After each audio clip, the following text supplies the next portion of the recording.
Helens lives on the water. Everyone here lives for the sea, basically. So it's not so much a matter of it being a seaside resort that makes the marine rescue so important. It's because we are based around Georges Bay and we have the problems with the St Helens Barway. Barway is it's like a ridge of sand that stretches across the entrance of Georges Bay. And depending on the tides and the weather conditions, it can be extremely rough. Huge swells which break on the Barway. And if you're trying to come through there in a vessel and you don't know what you're doing, well, then it's a recipe for disaster. A lot of vessels have come to grief, they've sunk. Tragically, also lives are being lost because you have no control in a boat when you hit those treacherous conditions. The St Helens Barway has a history since 1890. It has been there throughout that time, and the records show that it behaves much the same today as it did back in those years. The Barway shifts a lot, and the deep water where we cross can be north or south or, in a week or two. We have to go out there quite regularly and just check where the channel's changed to. We have to keep taking soundings. St Helens Marine Rescue is made up of volunteers that are dedicated towards the health and safety of people on our waters. We start each day with VHF radio coverage in which we provide the weather forecast, and we also take messages from people out to sea. They log on with us to let us know where they are, and at the end of the day they log off. A lot of sailors, a lot of boaties don't like crossing barways. Boats need assistance to cross the bar. We do a service of escorts, recoveries, tows and that sort of thing.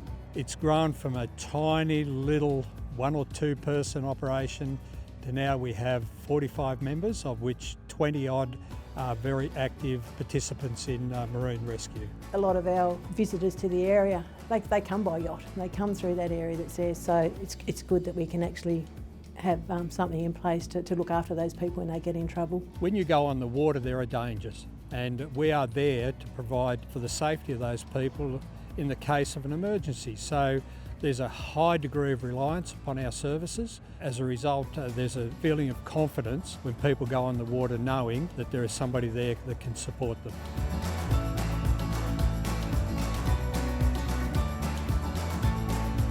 Bendigo Bank's contribution to our services enables us to buy those things that we can't necessarily afford. We are a volunteer organisation. Finance is a real issue for us. Marine Rescue, we felt, was very deserving of the grant because they are vital to this community. They've given us 2 community grants, the first of which we bought a parachute drogue. We also got a flying gaff. We've supplied funds for a monitor for the cameras which are out in our barway, so they help protect human life. We can see what the conditions are like on the bar, and that's a really important indicator to us here because we're 6 nautical miles away from the barway. We're very grateful to have a community bank which really looks after the community. The distribution of the money into the community is done via community grants. We have 3 grant rounds every year. What we do is we basically ask the community groups, if you have a need for funds to help your group, you can apply for funds to the community bank. They've got to sell a lot of sausages to make $1,000, whereas if they apply for a grant here, well then they can get up to $1,000 in that grant. In the short time that we've been open, we've managed to put back in the community over $30,000. And we've only just scratched the surface. We're sort of getting our stride. That's the strength of the community bank, of course, is that those profits come back to our company which distributes to the community. It's really there to strengthen the local community by providing support.